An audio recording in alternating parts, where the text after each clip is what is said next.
अस्सलाम वालेकुम फ्रेंड्स, मैं हूं हसनैन अली और आप सबको वेलकम करता हूं अपनी इस बहुत ही इंपॉर्टेंट वीडियो में। फ्रेंड्स, इस वीडियो में मैं आपको बताऊंगा 1 मिनट फॉरेक्स स्कैल्पिंग स्ट्रैटेजी। तो ये वीडियो बहुत ही अमेजिंग होने वाला है और जो स्ट्रैटेजी मैं आपको बताने जा रहा हूँ वो 1 मिनट टाइम फ्रेम के लिए बेस्ट स्ट्रैटेजी है। और इसके साथ साथ अगर आप इस चैनल पर न्यू हैं और फॉरेक्स ट्रेडिंग सीखना चाहते हैं तो इस चैनल की प्लेलिस्ट में आपको कंप्लीट बेसिक से एडवांस तक फॉरेक्स ट्रेडिंग का कोर्स मिलेगा। अगर आप पेड कोर्स ज्वाइन करना चाहते हैं या 1-to-1 सेशंस ज्वाइन करना चाहते हैं जो ऑनलाइन क्लासेस होती हैं, तो उसके लिए आप मुझे व्हाट्सएप पर कांटेक्ट कर सकते हैं। वो सारी डिटेल आपको व्हाट्सएप पर मिल जाएंगी। और अगर आप बिल्कुल फ्री में फॉरेक्स ट्रेडिंग सीखना चाहते हैं तो उसके लिए मेरा यूट्यूब चैनल अवेलेबल है। आप प्लेलिस्ट में जाके बिल्कुल कंप्लीट बेसिक से एडवांस तक फॉरेक्स ट्रेडिंग सीख सकते हैं। तो स्ट्रैटेजी के लिए चलते हैं चार्ट्स पर। तो गाइज, मैं ज़्यादातर चार्ट देखता हूँ tradingview.com पर, क्योंकि ये इजी टू यूज़ है और इसका जो यूज़र इंटरफेस है वो बहुत फ्रेंडली है। मैं आपको भी रिकमेंड करूँगा कि आप tradingview.com पर ही चार्ट देखा करें और यहाँ पर आपको एनालिसिस करने में भी आसानी होगी। ट्रेडिंग व्यू का लिंक आपको इसी वीडियो के डिस्क्रिप्शन में मिल जाएगा, जाकर सिंपली आप अपना अकाउंट क्रिएट कर सकते हैं। तो फ्रेंड्स, जो मैं आपको स्ट्रैटेजी बताने लगा हूँ वो moving average indicator based strategy है, जिसमें हम यूज करेंगे 3 मूविंग एवरेजेस जो कि होंगे एक्सपोनेंशियल मूविंग एवरेजेस यानी कि EMA। मूविंग एवरेजेस को अप्लाई कैसे करना है, उसके लिए आपने सिंपली इंडिकेटर पर क्लिक करना है और यहाँ पर आपने EXPO तक लिखेंगे आप, तो आपके सामने ये शो कर देगा मूविंग एवरेज एक्सपोनेंशियल। तो यहाँ पर आपने सिंपली इसको 3 बार क्लिक करना है और मूविंग एवरेजेस आ जाएंगे। उसके बाद यहाँ से आपने इनकी सेटिंग कर लेनी है, सेटिंग पर क्लिक करना है। यहाँ से आपने इनकी लेंथ चेंज कर लेनी है, स्टाइल पर आके इनको कलर, और यहाँ से इसकी जो थिकनेस है उसको ज़्यादा कर लेना है। उसके बाद यहाँ से सिंपली ओके पर क्लिक करना है, तो आपके मूविंग एवरेजेस की सेटिंग हो जाएगी। टाइम फ्रेम है यहाँ पर 1 मिनट का और जो पेयर है हमारे पास वो है गोल्ड XAU USD। तो यहाँ पर मैं इसे सबसे पहले करता हूँ हाइड, ताकि हमें चार्ट का व्यू ईजिली नज़र आ जाए। ये कुछ चीज़ें जो मैंने फेवरेट्स में ऐड की हैं। तो फ्रेंड्स, यहाँ पर मैं आपको इंट्रोडक्शन करवा दूँ। जो फर्स्ट मूविंग एवरेज है वो है 50 का, और जो ऑरेंज वाला है वो है 100 का जो मिड में है, और जो लास्ट में है रेड कलर का वो है 150 का मूविंग एवरेज। तो यहाँ पर 3 EMA हमारे पास ऑलरेडी लगे हुए हैं। तो अब मैं आपको बताता हूँ कि आपने एंट्री कैसे लेनी है। सबसे पहले आपने ओवरऑल ट्रेंड देख लेना है कि ट्रेंड क्या आने वाले 15 मिनट का, 30 मिनट का या 1 घंटे का ट्रेंड किया। बेस्ट टाइम फ्रेम देखा जाए तो 15 मिनट का ही टाइम फ्रेम ज़्यादा बेहतर रहेगा। उसके बाद आपने आ जाना है 1 मिनट पे। 1 मिनट पे आके आपने इसको जब ओपन करना है तो यहाँ पर आपने एंट्री कैसे लेनी है। यहाँ पर तीनों मूविंग एवरेजेस क्रॉस कर चुकी हैं यहाँ पे और मार्केट चली गई है ऊपर। सो फिलहाल के लिए आपने एंटर नहीं होना, आपने यहाँ पर वेट करना है कि मार्केट पुल बैक करे, तो वहाँ से आपने एंट्री लेनी है। अच्छा, मेन चीज़ इसमें मैं आपको बता दूँ, एंट्री लेते वक्त आपने किन चीज़ों का ख्याल रखना है। मैं थोड़ा सा इसको और जूम कर लेता हूँ ताकि आपको देखने में आसानी हो जाए। जैसी मार्केट यहाँ से नीचे आई है उसके बाद मार्केट ने यहाँ से दोबारा पुल बैक किया। स्टिल जो मूविंग एवरेजेस की लाइन है उन्होंने क्रॉस नहीं किया, तो उनका भी जो क्रॉस है वो पॉजिटिव ही है। पॉजिटिव क्रॉस का मतलब है सबसे ऊपर ब्लू लाइन, मिड में ऑरेंज लाइन और सबसे लास्ट में आपको रेड कलर की लाइन देखने को मिलेगी। तो यहाँ से दोबारा इसने पुल बैक किया, उसके बाद यहाँ से फिर ये नीचे आया। जैसे ही इसने यहाँ से पुल बैक किया और मार्केट यहाँ पर आई है तो स्टिल आपने कोई एंट्री नहीं लेनी। उसके बाद फिर आपने जैसे ही मार्केट ने यहाँ पर करेक्शन किया, करेक्शन करने के बाद मार्केट जैसे ही नीचे आई है और नीचे आने के बाद ये जो नेक्स्ट कैंडल है ग्रीन वाला, ये पॉजिटिव बना है, यानी कि ग्रीन कलर का ये कैंडलस्टिक बना है और ये पॉजिटिव मूव शो कर रहा है। सो आपने इस कैंडलस्टिक पे एंट्री लेनी है। जैसे ये कैंडलस्टिक क्लोज होगा तो आपने ये वाले कैंडलस्टिक पे एंट्री ले लेनी है। आपका एंट्री पॉइंट होगा ये, मैं फिर भी हॉरिजॉन्टल लाइन लगा लेता हूँ यहाँ पे। ये आपका एंट्री पॉइंट है 1947.3, और आपने जो यहाँ पर स्टॉप लॉस लगाना है वो आपने लगाना है लास्ट जो इसका लो पॉइंट है ये वाला 1945 का। ठीक है, ये आपका स्टॉप लॉस आ गया, ये आपका एंट्री पॉइंट आ गया। इसका मैं कलर कर देता हूँ ग्रीन क्योंकि ये एंट्री पॉइंट है। उसके बाद आपने वेट करना है और उसके बाद जैसा कि आपके सामने है कि मार्केट की मूवमेंट, जैसे ही मार्केट ने इसको प्रीवियस जितना भी हाई पॉइंट था इसको जैसे ही मार्केट ने ब्रेकआउट किया अपसाइड की तरफ, उसके बाद मार्केट निकल चुकी है ऊपर। अब आपने एग्जिट कहाँ पर होना है। अभी तक सिर्फ आपका ट्रेड चल रहा है और इसको चलने दें, लेकिन एग्जैक्ट जो एग्जिट पॉइंट है वो आपने कहाँ पर होना है, जहाँ पर ये EMA 7 के नीचे, यानी कि EMA 7 से नीचे कैंडल क्लोज होगा जैसे ही, तो ये आपका होगा एग्जिट पॉइंट। ये वाले कैंडल पे आपने एग्जिट कर लेना है। सो लेट करें अगर आपने यहाँ से ट्रेड लिया होता, स्टॉप लॉस आपका 1945 का था और एंट्री पॉइंट आपका 1947 का था, तो आपको जो एग्जिट मिलना था वो आपको यहाँ पर मिलना था 1956.7 पे। यानी कि अगर 1947.3 पे भी आपने एंट्री ली होती 0.01 के लॉट साइज के साथ, अगर आपका लॉस होता तो यहाँ पर राउंड अबाउट कोई $2 के राउंड आपका लॉस हो जाता, ठीक है, अगर लॉस होता तो। और प्रॉफिट देखिए आपको कितना मिला है, 1956.7 पे मार्केट गई है और 1947 से 1957 कर लें आप, तो यहाँ पर आपको $10 के करीब प्रॉफिट मिल गया। यहाँ पर अपना रिस्क लेवल देखें, अगर लॉस होता तो सिर्फ $2 का होना था और प्रॉफिट हुआ तो $10 का हुआ।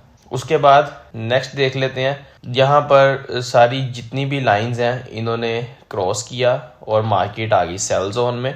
तो यहाँ पर आपने जो पहली एंट्री लेनी थी, क्योंकि यहाँ पर इस टाइम क्रॉस हुआ था और मार्केट थी यहाँ पर, तो पहली एंट्री आपने लेनी थी जब मार्केट थी ये EMA 7 के पास थी, तो यहाँ पर आपकी फर्स्ट एंट्री बनती थी। तो अगर आपने यहाँ पर एंट्री ली होती तो स्टॉप लॉस आपने कहाँ का लगाना था, स्टॉप लॉस आपने यूज़ करना था लास्ट हाई पॉइंट का, यानी कि इसको मैं रेड करता हूँ। तो लास्ट हाई पॉइंट का स्टॉप लॉस है 1951.9, इसको 1952 कर देते हैं। 1952 पे समझ लें कि आपने एंट्री ली, बिल्कुल उसके पास ही है। मैं राउंड फिगर इसलिए कर रहा हूँ ताकि आपको समझने में आसानी हो। और 1955 पे आपका स्टॉप लॉस है, 56 पे स्टॉप लॉस कर दें बेशक, 52 से 56, यानी कि अगर आपने 0.01 के लॉट साइज के साथ मार्केट में सेल का ट्रेड किया होता तो आपको रिस्क रहना था $4 का, यानी कि $4 आपके लॉस में जाने थे। अगेन बताता चलूँ कि पीछे आप ऑलरेडी $10 गेन कर चुके हैं, ठीक है, और अब $4 का अगर आपका स्टॉप लॉस हिट हो भी जाए तो मेरे ख्याल से फिर भी आप पॉजिटिव ही रहेंगे, क्योंकि अगर $4 लॉस हो भी जाता है तो $6 का प्रॉफिट आपके पास मौजूद रहेगा। उसके बाद जैसे ही आपने स्टॉप लॉस लगाया, एंट्री ली, तो फिर आपका जो ट्रेड था वो कहाँ कट होना था, वो ऑलमोस्ट होना था यहाँ पर कट, ये वाले पॉइंट पे, क्योंकि यहाँ पर मार्केट ने ऑलमोस्ट क्लोज किया था EMA 7 के अंदर वाली साइड पे। ऑलमोस्ट ये वो एरिया था जहां पर एक छोटा सा कैंडलस्टिक EMA के बाहर क्लोज हुआ है। आप कह सकते हैं कि यहाँ पर आपका जो 1940 है ना, 1940 पे आपका टेक प्रॉफिट था, लेकिन आपने एक्चुअल में टेक प्रॉफिट यहाँ पर ही ले लेना था, क्योंकि मार्केट बहुत नीचे जा चुकी थी और 1 मिनट के टाइम फ्रेम के मुताबिक ये बहुत बड़ा प्रॉफिट है। यानी कि आपने 1952 पे एंट्री ली हुई है और यहाँ पर प्राइस जा रहा है 1926। मैं इसको भी छोड़ देता हूँ, 1932 कर देते हैं। तो यहाँ पर अगर आप 1932 पे भी निकलते, आउट होते मार्केट से, तो 52 से 32 यानी कि 0.01 का लॉट साइज सिर्फ $4 आपके रिस्क पे है और आपको प्रॉफिट यहाँ पर होना था $20 का। ओनली $4 आपके रिस्क पे है और $20 का आपको चंद मिनटों में ही प्रॉफिट हो जाना था। तो स्ट्रेटजी आपके सामने है। अगर आप स्ट्रेटजी के मुताबिक भी आउट होते हैं मार्केट से तो फिर भी 1940 तो ये $12 का प्रॉफिट बनता है, लेकिन मार्केट जो कि काफ़ी नीचे जा चुकी थी तो आप यहाँ पर ही आपने कहीं एग्जिट होना था, जो कि 1932 पे आपको $20 प्रॉफिट मिल रहा है। और ये वाली ट्रेडिंग एक्टिव बैठ के करने वाली है, यानी कि आप ट्रेड लगा के आगे पीछे नहीं हो सकते, आपको वॉच करते रहना पड़ेगा इसको, ताकि आप फ़ौरन से प्रॉफिट बुक कर सकें अपना। उसके बाद नेक्स्ट एंट्री भी आपको बता देता हूँ। नेक्स्ट एंट्री क्या है, जैसे ही मार्केट यहाँ से EMA 7 के बाहर क्लोज करती है, ठीक है, ये रेड कलर का कैंडल स्टिक है और EMA 7 के बाहर क्लोज हुआ है, तो इस कैंडल पर आपने एंट्री ले लेनी है जो नेक्स्ट कैंडल बना है। जैसे ही आपने इस कैंडल पर एंट्री ली तो उसके बाद आपने स्टॉप लॉस कौन सा यूज़ करना है, आपने स्टॉप लॉस यूज़ करना है ये वाला, ये जो लास्ट हाई पॉइंट है ये वाला आपने स्टॉप लॉस यूज़ करना है, यानी कि 1938 पे एंट्री है और 1943 का स्टॉप लॉस है। कोई राउंड अबाउट 50 पिप का स्टॉप लॉस है। अगर आपका स्टॉप लॉस भी हिट होता है तो $5 का आपको लॉस होगा। तो $5 का यहाँ पर रिस्क था और यहाँ पर आपको कितना प्रॉफिट मिला। गाइस आपने एक चीज़ नोट करनी है कि पीछे आप ऑलरेडी बहुत बड़ा मूव पकड़ चुके हैं। अब जो नेक्स्ट मूव आएंगे वो इतने बड़े नहीं आएंगे, छोटे छोटे मूव आएंगे। उसके बाद फिर बड़े मूव्स आएंगे, क्योंकि मार्केट डाउन ट्रेंड में है इस वजह से। तो ये जो छोटे छोटे मूव्स हैं इनमें आपको मैक्सिमम जितना भी मिलता है प्रॉफिट आपने वो लेके आउट हो जाना है। यानी कि मार्केट आपको इतना नीचे मिल रही है तो यहाँ पर भी आप आउट हो सकते हैं, ठीक है। अगर आप वेट करना चाहें तो वेट भी कर सकते हैं। मार्केट आपको यहाँ पर भी मिलेगी 1930 पे, फिर भी कोई $7-8 का यहाँ पर आपको प्रॉफिट हो जाएगा। सो उसके बाद फिर आपने वेट करना है, फिर नेक्स्ट जो एंट्री लेनी है वो आपने अगेन वॉच करना है मार्केट में कि कब कैंडल स्टिक नीचे बने। तो यहाँ पर भी अच्छा, यहाँ पर आके ना आप इस रूल को अप्लाई ना भी करें तो कोई इशू नहीं है, यानी कि EMA 7 के अंदर ही क्लोज हो तो आपने आउट होना है। यहाँ पर आपको मैक्सिमम जितना भी नीचे मिल रहा है आप ले सकते हैं, क्योंकि ऑलरेडी मार्केट बहुत बड़ी मूव करके आया है। सो अभी बहुत जल्द से ज़्यादा नीचे नहीं जाएगा। सो उसके बाद आप ये वाले छोटे छोटे ट्रेड्स करते रहें।